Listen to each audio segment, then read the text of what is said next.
நீங்க எப்படி இருந்தாலும் உலக விமர்சிக்கும்.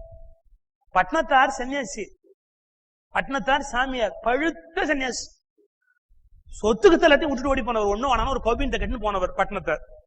வயல்ல படுத்திருக்கார், குச்சி குச்சி குச்சியா அறுவடை பண்ணின வயல், அதுல படுத்திருக்கிற ஒரு வரப்புல தலை வச்சு ஒரு படுத்திருக்காரு. உடம்புல ஒரு சொல் துணி இல்ல, உடம்புல அந்த வைக்கோல் எல்லாம் குத்தர் படுத்திருக்காரு. 2 பொண்ணு வரப்புல தண்ணி எடுத்துன்னு வந்தா அப்படி. அப்ப ஒருத்தி சொன்னா, எவ்வளவு பெரிய சாமியா இருப்பாரு, உடம்புல இந்த நெல்லோட வைக்கோல் எல்லாம் குத்துதுன்னு கூட பிரஜை இல்லாம, சரீர உணர்வே இல்லாம எப்படி படுத்திருக்காரு சாமியார்னா இவர் தான் சாமியார், கண்கண்ட கடவுள்னா ஒத்து. இன்னொருத்தி சொன்னா, கிடக்கலாம் போ இவெல்லாம் ஒரு சாமியார, வரப்புல தலை வச்சு படுத்திருக்கான் பாருங்க. ஏன்னா தலகாணி வச்சு படுத்துக்கணும்னு ஆசை, சாமியாருக்கு கிடைக்கல, ஒசரமா வச்சுக்கணும்னு வரப்பு மேல தலையை வச்சு படுத்திருக்கிறார். அப்ப தலகாணி வச்சு படுக்கணுங்கிற ஆசையை அவர் ஜெயிக்கலையே, இவன் தான் ஒரு சாமியாரான்னு. அவ போன உடனே பட்னத்தார் யோசிச்சார், ஆமா நாம இத்தனை நாளா அதை யோசிக்கவே இல்லையே, வரப்பு மேல தலையை வச்சு படுத்திருக்கோம், தப்புதான் அப்படின்ட்டு இறங்கி கீழே படுத்தார். இவங்க 2 பேரும் தண்ணி எடுத்து திரும்பி வரும்போது அந்த போட்டு சொன்னா, பாத்தியா நீ சொன்ன உடனே அவர் கீழே இறங்கி படுத்தார், பத்தியா அவர் எவ்வளவு நல்லவர் இருப்பார், அந்த ஆசையும் விட்டுட்டார், பத்தியா இப்பவாவது சொல்லு அவர் சாமியார் தானே. கிடக்குறான்பா இவெல்லாம் ஒரு சாமியாரா, தன்னை பத்தி யார் யார் என்னென்ன பேசுறாங்கன்னு ஒட்டு கேட்டுக்கிட்டு இருக்கிறானே, இவெல்லாம் ஒரு சாமியாரா. அவ சொன்ன வார்த்தை பெரிய வார்த்தை, யாரு என்ன சொன்னா என்ன, சாமியார் சாமியார் தானே இருக்கணும்னா. எஸ், நீங்க என்ன பண்ணாலும் உங்க குறை சொல்றது 4 பேர் குறை சொல்லிட்டு தான் இருக்க போறாங்க. அவங்க குறை சொல்லுவாங்களே இவங்க குறை சொல்லுவாங்கன்னு பாத்துக்கிட்டே இருந்தா எப்படி ஒரு காரியத்தை பண்ண முடியும்? அதான் சொல்ற, மான அவமானங்களை கடந்தால் ஒழிய பூரணமான ஞானியாக இருக்க முடியாது. இப்ப தனக்கு இவ்வளவு பெரிய பழி வறுமையெல்லாம் கிருஷ்ணர் கவலைப்படல, அவர் என்ன செய்யணுமோ அந்த காரியத்தை பண்றாரு. அர்ஜுனனை தடுத்து மீட்க வேண்டிய கட்டாயம் அவருக்கு இருக்கிறது. சரி, இப்ப நான் அர்ஜுனனை பத்தி ஒரு சிறப்பு சொல்ல போறேன். என்னன்னா, இவ்வளவு பெரிய கீதையே உண்டாச்சு, 18 அத்தியாயம் என்ன, 700 ஸ்லோகங்கள் என்ன, அதுக்கு விளக்கங்கள் என்ன, வியாக்கியானம் என்ன, ஆதிசங்கருடைய பாஷ்யம் என்ன, ராமானுஜருடைய பாஷ்யம் என்ன, பிறகு திலகருடைய பாஷ்யம் என்ன, பெருசா டெவலப் ஆச்சு. இவ்வளவும் எதுக்கு கிடைச்ச வெற்றி தெரியுமா? எதுக்கு கிடைச்ச வெற்றி தெரியுமா? அர்ஜுனனுக்குள் ஏற்பட்ட ஒரு நிறைய போராட்டம், உண்மையான போராட்டம் அவனுக்குள்ள ஏற்பட்டது இல்லையா, அந்த போராட்டத்துக்கு கிடைத்த கௌரவம் தான் இவ்வளவு பெரிய கீதை. இப்போ அர்ஜுனனை தவிர வேற யாராவது அந்த இடத்துல இருந்தா என்ன பண்ணுவா தெரியுமோ? 2ல 1 பண்ணுவா. என்னன்னா, ரொம்ப கன்ஃபியூஷன் இருக்கிறேன், நான் என்ன பண்ணலான்னு சொல்லுவேன், நீ இதை பண்ணலாம், ரைட் முடிச்சாச்சு. அதாவது அவளுக்கு அதை சிந்திக்கிற வேலையெல்லாம் நம்மளது இல்ல, நமக்கா யாராலும் சிந்திச்சு ஒண்ணு சொல்லிட்டா நாம அதை பண்ணிடலாம்னு. அவனுக்கு கீதை பிறந்திருக்காது.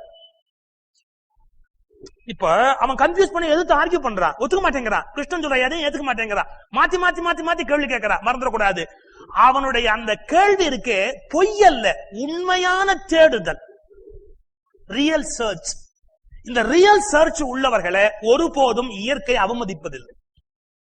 நான் சில சமயத்துல பேசும்போது எனக்கு நிறைய நாஸ்திக நண்பர்கள் உண்டு, நிறைய ஆஸ்திக நண்பர்கள் உண்டு. நாஸ்திக நண்பரோட மணிக்கணக்கா உட்காந்து பேசிட்டு இருப்பேன். அவங்களே என்ன அவமதிச்சது இல்ல, நான் அவங்களை அவமதிச்சது இல்ல. ஏன்னா அவ நோக்கம் கடவுளை இன்சல்ட் பண்றதல்ல, ரியல் சர்ச் இருக்கும். இது உண்மைதானா, அது உண்மைதானா, அது நம்ம யோசிக்க வேண்டாமா, அதை ஏத்துக்க முடியுமா, இப்படி பேசுறவங்க எவ்வளவு பேர் உண்டு. நான் ஒரு வார்த்தை சொல்றேன், கோச்சுக்காதீங்க. போலியாக அவசரமாக கடவுளை ஒத்துக்கொள்ளுகிற ஒரு ஆத்திகனை விட நிதானமாக கடவுள் உண்டா இல்லையா என்று ஆலோசிக்கிற நாத்திகன் உண்மையானவன். அவன் நிதானமா யோசிக்கிறான், திங்க் பண்றான், அதை பத்தி யோசிப்போமே அப்படிங்கிறான். அவசர அவசரமா கடவுள் உண்டு, ஏன்னா எதிர்த்தாத்து மாமா சொன்னார்னா, எதிர்த்தாத்து மாமா சொல்லிட்டு கடவுள் ஒத்துக்கணுமா? ஓ மனசாட்சி ஒத்துன்னு கொடுத்தா அதை பத்தி நீ தேடுனியா? ஜென்ம ஜென்மாலி கடவுள்னா யாருன்னு யோசிச்சியா?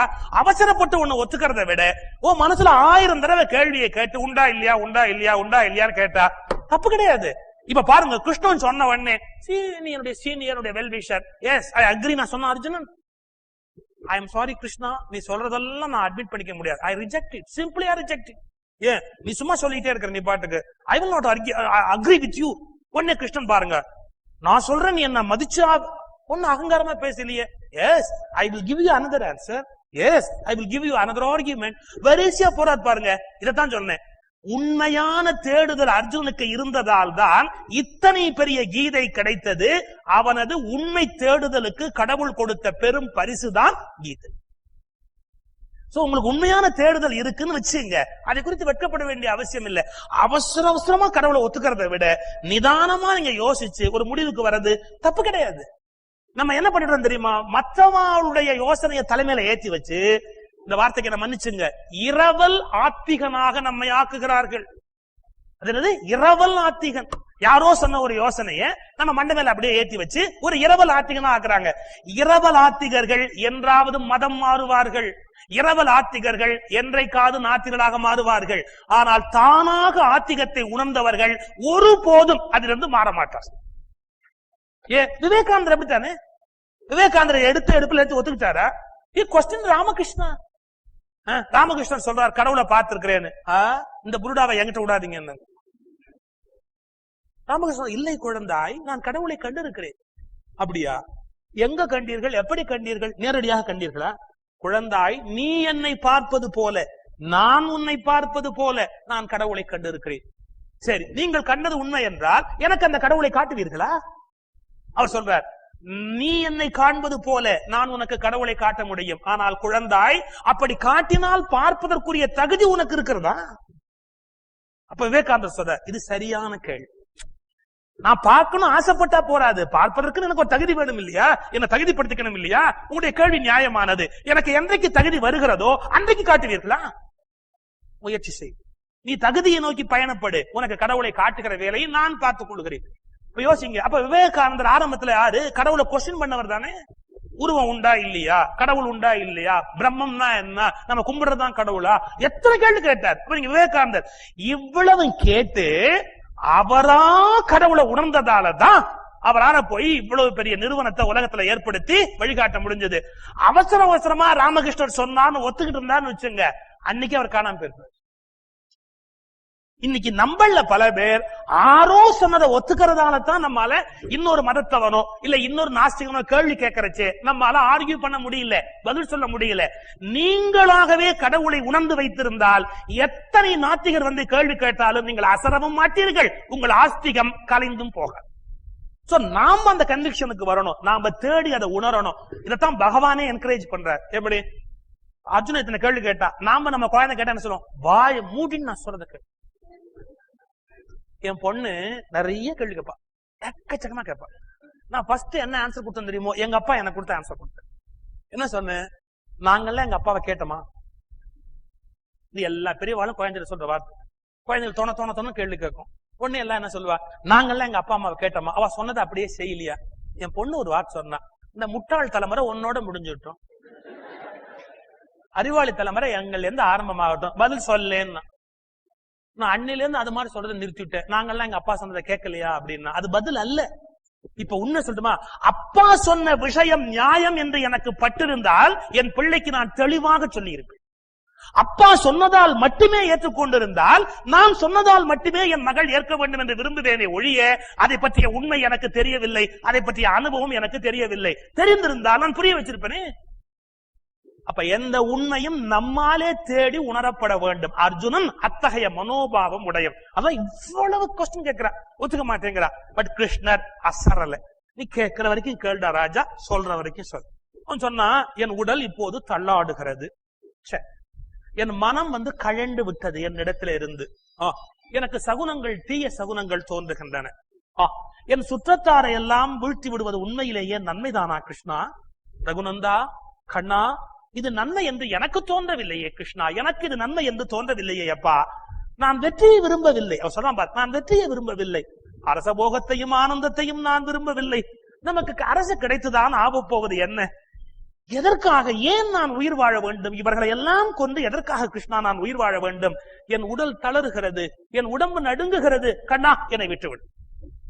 ஒரு விஷயம், கிருஷ்ணன் சராசரியான மனுஷனா இருந்தா எனக்கு கை நடுங்குது, காண்டிமன் எழுதுன்னு சொல்லுவான். உனக்கு ஃப்ளூ வந்திருக்கு, நீ பேராசிட்டமால் டேப்லெட்ஸ் ஒன்று போட்டுக்கோ, அப்புறம் ஒரு காம்போஸ்ட் போட்டு படுத்து தூங்கியது, காலம்பர கையெல்லாம் நடுங்காது. இது உடல் சம்பந்தமான விஷயமாக இருந்தால் இவ்வளவுதான் தீர்வு இல்லையா? இது வெறும் உடல் சம்பந்தமான பிரச்சனையாக இருந்தால் அதுதான் தீர்வு. கிருஷ்ணன் உடல் சாத்திரத்தை உலகத்தில் வகுப்பதற்கு வந்தவன் அல்ல, அவன் மன விஞ்ஞானத்தை உலகத்துக்கு புரிய வைக்க வந்தவன். இப்போ அர்ஜுனுடைய மனசு எப்படி இருக்குன்னு தெரிஞ்சு மனசுக்கு வைத்தியம் பண்ண ஆரம்பிக்கிறான். உடம்புக்கும் வைத்தியம் பண்ணல. உடம்புக்கு வைத்தியம் பண்ணு சொல்லலாம், நீ B12 இன்ஜெக்ஷன் போட்டுக்கோ, நரம்பெல்லாம் அவங்க தளர்ந்து போயிடுது அப்படின்னு அர்த்தம்.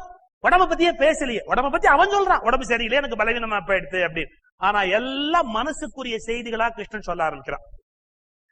எப்படி பேச ஆரம்பிக்கிறான்? நிறைய காரணங்கள் இவன் கொடுக்கிறான். காரணங்கள் கொடுக்க கொடுக்க கொடுக்க பகவான் அத்தனைக்கும் உன்னுடைய உடலை விட உன்னுடைய மனசு முக்கியமாக தெளிவு பெற வேண்டும்ங்கிற கருத்தை அவர் கூறுகிறார். நான் இதோட கனெக்டடா ஒரு தாட். மனுஷாளுக்கு பலமோ பலவீனமோ உடம்பால ஏற்படுறதே இல்லை, மனசாலதான் ஏற்படும். மனசுதான் நம்ம ஆரோக்கியத்தை, நம்முடைய வெற்றி தோல்விய, நம்முடைய என்ன சொல்லலாம் பலத்தை நிர்ணயிக்கிறது. உண்மையான பலம் மனோபலம் தான், உடல் பலம்ங்கிறது செகண்டரி தான். சில வீட்டுல பாத்திருக்கேளா, 90 வயசான பாட்டி மங்கு மங்கு மங்குன்னு எல்லா வேலையும் செய்வாங்க. 20 வயசான பேத்தி ஒரு துரும்ப கூட கிள்ளி போட மாட்டாங்க. கேட்ட சொல்லுவா, எனக்கு கைய குடையிறது காலை குடையிறது, என்னால ஒண்ணும் முடியவே இல்லை. பாட்டி 90 வயசுல காலம்பரை எழுந்திருச்சு 4 மணிக்கு அடுப்பு பத்த வச்சு காபி போட்டு எல்லாருக்கும் எல்லா ஏற்பாடும் பண்ணி வச்சு எல்லாம் செஞ்சுட்டு இருப்பா. இன்னும் கொல்லையில மாடெல்லாம் குளிப்பாட்டுற பாட்டி எல்லாம் உண்டு. இவாள்லாம் திட்டு வாங்கினது போறாது, இந்த மாடெல்லாம் அவட திட்டு வாங்கிட்டு இருக்கோம். நேரா நெல்லும்பா, மாட்டுக்கு இன்ஸ்ட்ரக்ஷன் எல்லாம் கொடுத்துட்டு இருப்பா. ஆனா என்னன்னா மாங்கு மாங்குன்னு வேலை பார்த்துட்டு மத்தியானம் தூங்க மாட்டா. அப்படி வேலை செய்கிற பாட்டிலாம் உலகத்துல இருக்கிறா. இப்ப ஒரு 90 வயசு பாட்டியோட உடம்புல என்ன பலம் இருக்க முடியும்? சயின்டிபிக்கா நீங்க எடுத்து பாத்தீங்கன்னா நரம்பு எப்படி இருக்கும், எலும்பு எப்படி இருக்கும், எல்லாம் எப்படி இருக்கும். இந்த பேத்து 20-21 வயசான குழந்தை, அவளுக்கு என்ன ஆரோக்கியத்துக்கு கிடைச்சல்? வேலை செய்ய கை வலிக்கிறது, கால் வலிக்கிறது, தலை வலிக்கிறது, எனக்கு நம்ம உடம்பெல்லாம் குடையிறது. இப்ப என்னன்னா உடம்ப மையமா, இப்படி சொல்றேன், உடம்ப மையமா வச்சு இந்த தலைமுறை சிந்திக்கிறது. இந்த தலைமுறை உடம்பத்தை மையமா வச்சு சிந்திக்கிறது. நமக்கு முந்தைய தலைமுறை மனச மையமா வச்சுதான் வாழ்ந்தாலே ஒழிய உடம்ப மையமா வச்சு அவ சிந்திக்கல. முடியும்ன்ற நினைப்பு இருக்கு. அவ சொல்வா, இப்படி செஞ்சுன்னே இருப்போம், முடிகிற வரைக்கும் செய்வோம், அப்படியே போய் சேருவோம். இப்ப 20 வயசுல என்னன்னா நாம என்னத்துக்கு மத்த வாழ்க்கை செய்யணும், நாம என்னத்துக்கா அந்த வேலை இழுத்து போட்டுக்கணும். சில பெண்கள் கேட்கிறா, இன்னும் அங்க போய் நாங்க கஷ்டப்பட போறோம், இங்கேயும் கஷ்டப்படணுமா? இவ ரிசர்வ் பண்ணிருக்கலாம், எனர்ஜியை வந்து ரிசர்வ் பண்ணி வச்சிருக்கலாம். அந்த ஆத்துக்கு போனா வேலையெல்லாம் செய்ய வேண்டி வரும், அதெல்லாம் செய்யாம இருக்கிறதுக்கு இப்ப எனர்ஜியை சேவ் பண்ணிருக்கலாம். ஒன்னு புரிஞ்சுக்கணும், இங்கேயே இந்த வேலையை சந்தோஷமா செய்யாத எந்த பெண்ணும் அந்த வீட்டில் போய் வேலையே செய்ய போறது இல்லை, சந்தோஷமா எந்த வேலையும் செய்ய போறது இல்லை. ஏன்? வேலை செய்யறதுங்கிறது ஒரு மனோபாவமே ஒழிய உடல் சக்தியோடு சம்பந்தப்பட்டது அல்ல. இப்ப அர்ஜுனுக்கு ஏற்பட்டிருக்கிற வீக்னஸ் உடம்புல ஏற்பட்ட வீக்னஸ் அல்ல, மனசுல ஏற்பட்டிருக்கிற ஒரு தளர்ச்சி, ஒரு குழப்பம். நம்பர் 1. நம்பர் 2, இந்தியாவுடைய பெருமையே என்னன்னா மனோவிஞ்ஞானம் தான், மனோசக்தி தான்.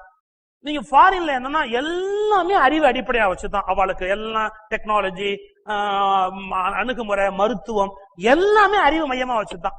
நமக்கு என்னன்னா அதான் பெரிய சிக்கல், மனசை மையமா வச்சு. இப்போ நம்ம வேதத்துல என்னன்னா பிரம்மம் இப்படிப்பட்டதுன்னு டிக்ளேர் பண்றது வேதம், இது பிரம்மம், அது இப்படிப்பட்டது அப்படின்னு. ஐரோப்பியெல்லாம் என்ன கேட்கறான், அதுக்கு என்ன ஆதாரம்ன்றான், இதுக்கான டெக்னிக்கல் ரீசன்ஸ் கொடு அப்படிமா. அவங்களுக்கு என்ன பழக்கம்னா எல்லாத்துக்கும் அப்படி ரீசன் கொடுத்துதான் பழக்கம். இது டைபாய்டு, அதற்கு காரணம் ஏற்கனவே இத்தனை பேருக்கு இது வந்திருக்கிறது.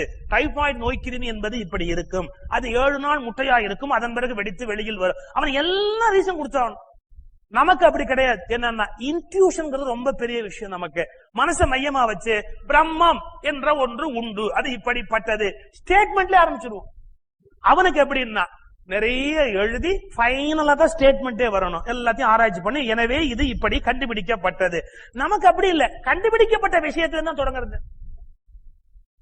இது சார் குத்துமதிப்பா வாழலாம் சொல்றார் இருக்கலாம், கரெக்டா சொல்றமே, தோன்ற போதே கரெக்டா தோன்றதே. அப்போ இங்க என்னன்னா எல்லாம் மனதை மையமா வச்சது, அவளுக்கு என்னன்னா அறிவை மையமா வச்சது. முதல்ல நான் சொன்ன பாத்தீங்களா, மனசால கெட்டு போற விஷயத்த சொன்னேன், அதே மாதிரி மனசால மேல வர விஷயம் இருக்கு. புத்தியால எட்ட முடியாத பல இடங்களை, புத்தியால தொட முடியாத பல இடங்களை மனசால தொட்டுள்ளோம். அது பின்னாடி எப்பா சொல்றேன். மனோசக்தியின் வழிபாடுதான் அம்பாள் வழிபாடு. நம்ம ஊர்ல சக்தி வழிபாடுன்னு வச்சிருக்கோம் இல்லையா, அது ஃபுல்லா மனோன்மணின்னு தான் அம்பாளுக்கு பேரு. நீங்க மனச வழிபட்ட ஒரே நாடு இந்த நாடுதான்.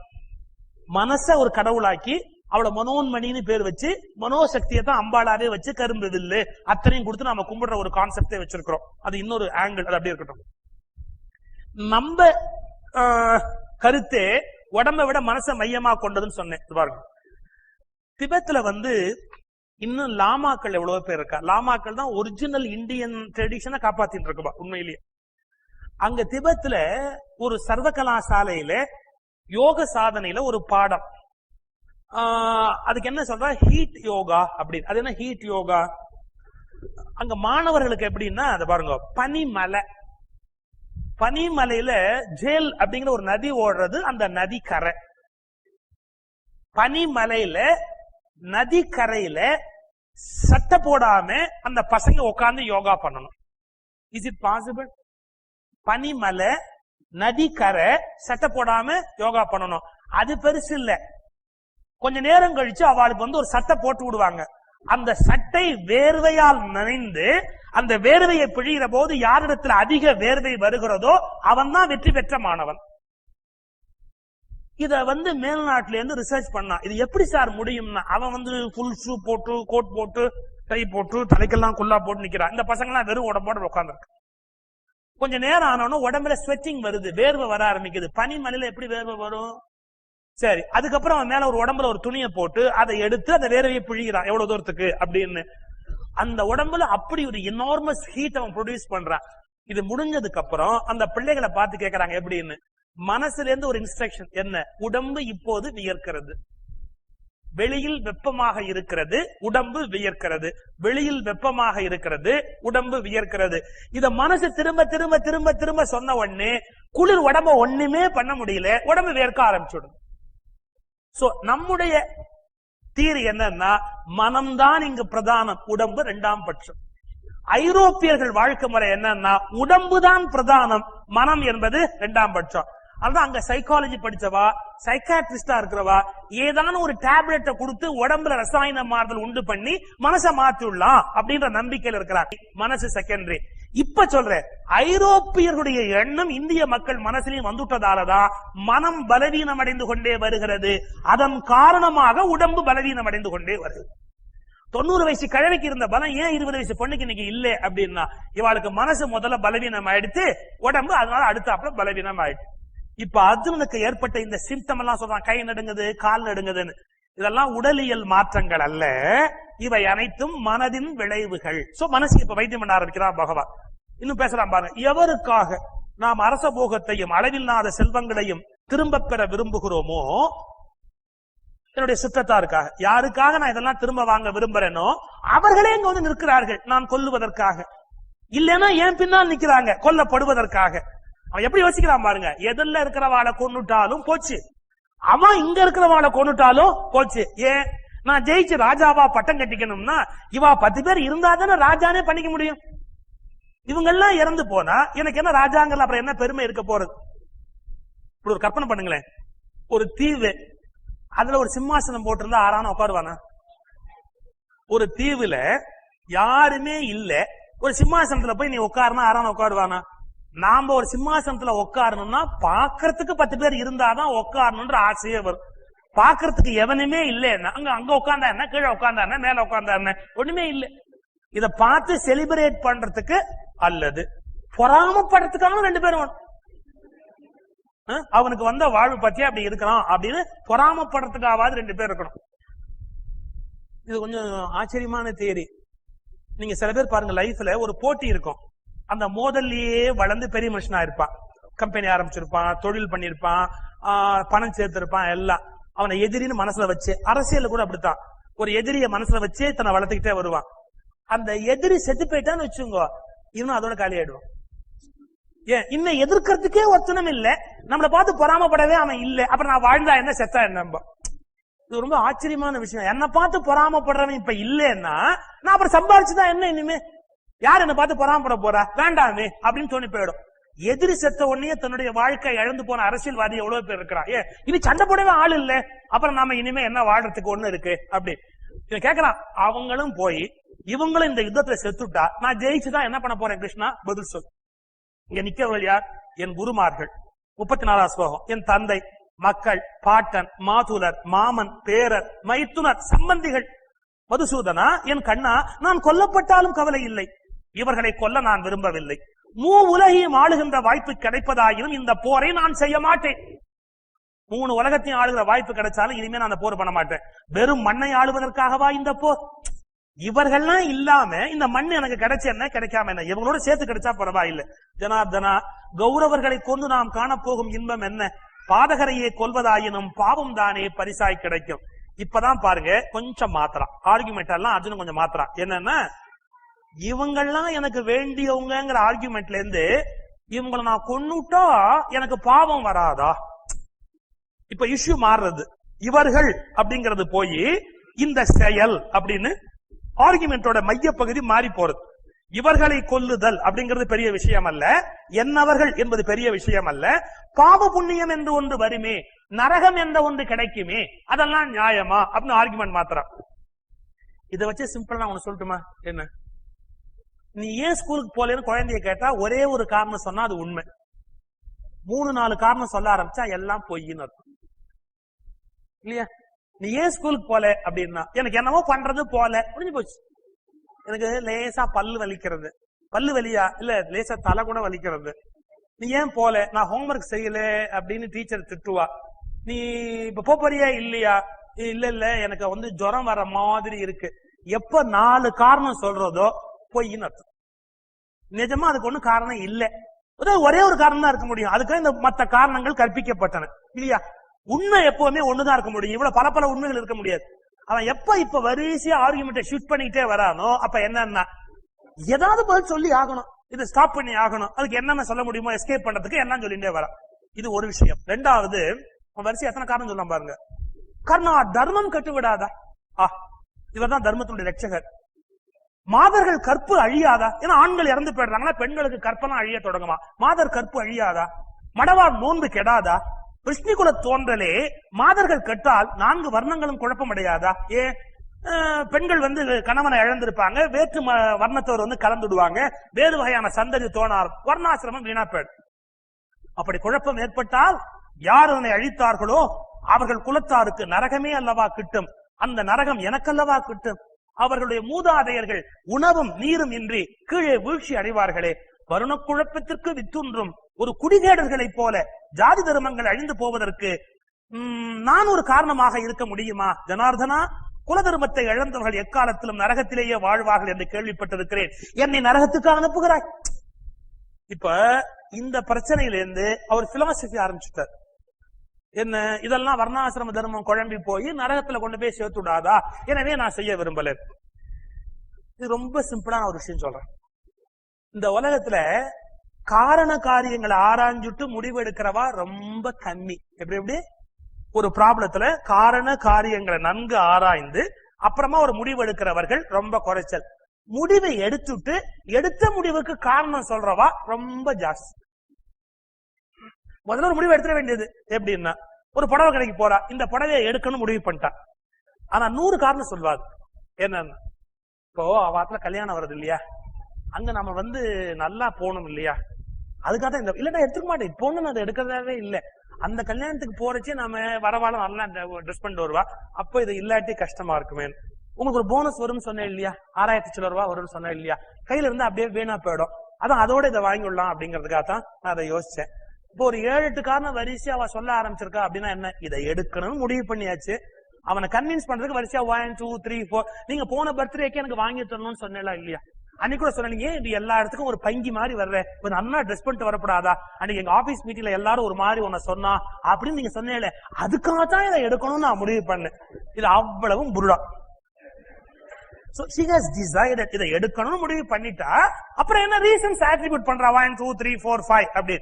இதுதான் இன்னைக்கு இருக்க பெரிய சிக்கல். என்ன, காரண காரியங்களை வைத்துக் கொண்டு முடிவெடுக்கிறவர்கள் பிழை செய்வதில்லை, முடிவை எடுத்து விட்டு அதற்கான காரண காரியங்களை சொல்லுகிறவர்கள் ஆபத்தானவர். என்ன, ஏதோ முடிவு பண்ணியாச்சு, அப்புறம் சும்மா ஒரு காரணம் சொல்லணும், 4 காரணம். இப்ப நான் சொல்ற வார்த்தையை நீங்க குறிச்சு வச்சுட்டு யோசிச்சு பாருங்க. முடிவுகளை எடுத்த பிறகு காரண காரியங்களை சொல்லுகிறவர்கள் அநீதிமான்கள். ஏன், விதவிதமான காரணம் சொல்வார்கள், சட்டத்தை வளைப்பார்கள், நீதியை வளைப்பார்கள், பல விஷயத்தை தனக்கு சாதகமா வளைப்பார்கள். ஏன், முடிவு எடுத்தாச்சு, அந்த முடிவுக்கு என்னென்ன தேவையான காரணம் உண்டோ எல்லா காரணமும் சொல்லப்படும். காரண காரியங்களை ஆராய்ந்து விட்டு முடிவெடுக்கிறவர்கள் தவறான முடிவு எடுக்க மாட்டார்கள். முடிவுகளை எடுத்து விட்டு காரண காரியங்களை சொல்லுகிறவர்கள் ஆபத்தானவர்கள். ஆபத்தான மனோநிலைக்கு அர்ஜுனன் தள்ளப்பட்டு விட்டார். இவ்வளவு காரணம் சொல்லிட்டே வராம்பார். இன்னொன்னு, நாம ஒரு முடிவை எடுத்தாச்சுன்னா அதுக்கு தகுந்த மாதிரி காரண காரியம் ஆப்படாமே போயிடும். ஈஸியா எவ்வளவுன்னு சொல்லலாம். ஒரு முடிவு எடுத்தாச்சுன்னா, ஒரு முல்லா நசருதீன் கதை சொல்வார். ராஜா கத்திரிக்காயை அதுக்கு சாப்பிட்டது இல்லையா, ஃபர்ஸ்ட் டைமா கத்திரிக்காய் சாப்பிட்டானா. ஷோ, அந்த கத்திரிக்காய் எவ்வளவு ருசியா இருக்கு, எவ்வளவு நல்லா இருக்கு. பக்கத்துல இருந்த முல்லா சொன்னாராம், அதனாலதான் கத்திரிக்காய்க்கு மேல ஒரு கிரீடமே வச்சு கடவுள் அனுப்புறாரு. அந்த காம்பு இருக்கு இல்லையா, அந்த கத்திரிக்காய் மேல ஒரு கிரீடமே வச்சு அதை அனுப்புறார். அதுல இருந்து ஒரு பெரிய ராஜ குடும்பத்து காய்கறின்னு தெரியலையோ, அது ராஜாக்கள் சாப்பிடணுங்கிறதுக்காக மேல அதுக்கு கிரீடம் எல்லாம் வச்சிருக்கிறாரு.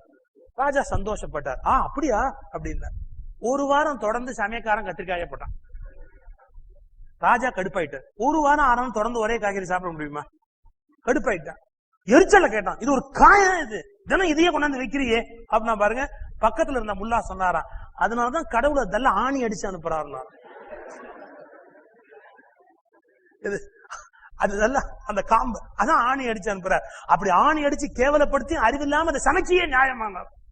ராஜாவுக்கு கோவம் வந்துடுத்து. முல்லா, ஒரு வாரத்துக்கு முன்னாடி அதையே கிரீடம்னு, இப்ப அதையே ஒரு ஆணி அடிச்சு அனுப்புறாருன்னு சொல்றியே, என்ன நியாயம்? ஏன் இப்படி முன்னுக்கு பின் முரணா பேசுறேன்? அதுக்கு முல்லா சொன்ன பதில் தான் டாப். மகாராஜா, நான் உங்களுக்கு தான் அடிமையை ஒழிய கத்திரிக்காய்க்கு இல்ல. நீங்க என்ன சொல்றீங்களோ அதுக்கு ஆமாவும் சொல்ல வேண்டியதான் என் வேலை.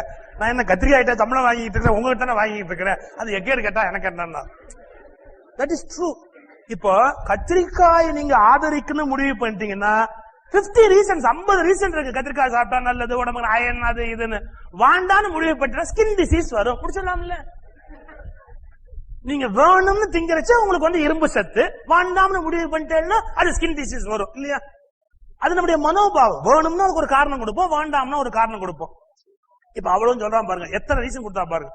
அரச போகத்திற்கு ஆசைப்பட்டு அணைக்க வேண்டிய சுற்றத்தை நான் அழிக்க புறப்பட்டு விட்டேன். பெரும் பாவத்திற்கு அல்லவா நான் தயாராகி விட்டேன். ஆயுதம் இல்லாத பகைவனாய் கடைசியா ஒரு மனோநிலையை சொல்றான் பாருங்க அர்ஜுனன். நான் கையில ஆயுதமே எடுக்காம நிராயுத பாணியா நின்னு, ஆயுதம் இல்லாத நிராயுத பாணியாய் நான் நிற்கிற போது இவர்கள் என்னை கொன்று நான் மரணம் அடைந்தாலும் கவலை இல்லை, யுத்தத்தை நடத்த மாட்டேன். என்ன அர்த்தம்? நான் சாக தயாரிட்டேன். நான் கையில ஆயுதம் எடுக்காம நிப்பேன். இவர்கள் என்ன கொன்னாலும் கொன்னட்டும், நான் செத்து போகவும் தயாரா இருக்கிறேன். நான் இந்த யுத்தத்தை நடத்த மாட்டேன். கண்ணா, நான் இந்த யுத்தத்தை ஒருபோதும் செய்ய மாட்டேன். கௌரவர்கள் என்னை அழிப்பதாயினும் சரி, நான் போர் புரிய மாட்டேன். நான் இதுக்கெல்லாம் எக்ஸ்பிளேஷன் சொல்லல, மனோபாவங்களை மட்டும் சொல்லிட்டு வரேன். நான் மனோவிஞ்ஞானம்ங்கிற கோணத்துல உங்களுக்கு சொல்லிட்டு இருக்கிறேன். சில சமயத்துல நம்ம எமோஷனலா சில வார்த்தை எல்லாம் பேசுவோம். It has no meaning. அதுக்கெல்லாம் ஒன்னும் அர்த்தமே கிடையாது. என்கிட்ட ஒருத்தர் சொன்னார் ஒரு தடவை, என்னன்னா, என் தலையை அடகு வச்சாவது உங்களுக்கு கடனை திருப்பி தருவேன். நான் கேட்டேன், உன் தலையை எவன்டா வாங்குவான்னு. நடந்த நிகழ்ச்சி. அது என்ன கடன் கேட்கிற. நான் சொன்ன ஒரு நாள் திருப்பி கொடுக்க முடியாது, நீ என்ன சிக்கல்ல மாட்டி விட்டுருவேன் அப்படின்னு. என் தலையை அடகு வச்சா, உன் தலையை அடகு வச்சா எவன் வாங்குவான்? First question. ரெண்டாவது, உன் தலையை அடகு வச்சு எவனாவது வாங்கினான்னா அவன் தலைக்குள்ள ஏதாவது இருக்கா? மூணாவது, உன் தலையை நீ அடகு வச்சு அவன் வாங்கிட்டா போலீஸ் உள்ள வைக்காத முதல்ல. சோ என்னன்னா, it is not at all possible. சும்மா ஒரு ஸ்வீப்பிங்கா ஒரு ஸ்டேட்மெண்ட் கொடுக்கறது என்ன, என் தலையை அடகு வச்சாலும் நான் திருப்பி கொடுத்துருவேன். இது என்னன்னா, ஏமாத்துறதுக்குன்னு ஒரு வசனம் இருக்கு.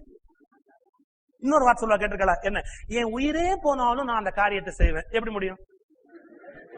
உயிர் போனதுக்கு அப்புறம் நீ வர முடியுமா? வந்தா நாங்களாம் அங்க இருக்க முடியுமா? உயிரே போயிடுத்து, அப்புறம் உனக்கு நாங்க தான் எல்லாம் செய்யணுமே ஒழிய, அப்புறம் நீ என்ன எங்களுக்கு செஞ்சிட முடியும்? என் உயிரே போனாலும் நான் அந்த காரியத்தை முடிச்சு கொடுத்துருவேன் அப்படின்னா, இதெல்லாம் என்னன்னா எங்க மெட்ராஸ் பாஷையில டுபாக்கூர் அப்படிமா, பயங்கர டுபாக்கூர். ஸ்வீப்பிங்கா ஒரு ஸ்டேட்மெண்ட் கொடுக்கறது எல்லாம் அப்படியே பெருசா அந்த எமோஷன்ல வர வார்த்தைகள். It has no meaning. அது உண்மையே அல்ல. நான் ஏன் இதை சொல்றேன்னா, இப்ப அர்ஜுனன் சொல்றான், ஆயுதம் இல்லாமல் நிராயுதபாணியாய் நின்று என்னை கொண்டாலும் எனக்கு கவலையே இல்லை கிருஷ்ணா, நான் காட்டில் போய் பிச்சை எடுத்தாலும் எனக்கு கவலையே இல்லை கிருஷ்ணா, நான் இந்த யுத்தத்தை நடத்த மாட்டேன்னா டுபாக்கூர். ஏன் அந்த அளவுக்கு அவன் ஒண்ணு ஞானி இல்ல சார். அவன் ஒண்ணு காட்டுல போய் பிச்சை எடுக்கிறதுக்கு ஞானி கிடையாது. யாரு? அர்ஜுனுக்கு அந்த மனோபாவமே கிடையாது. பின்ன என்னன்னா, now he wants to escape.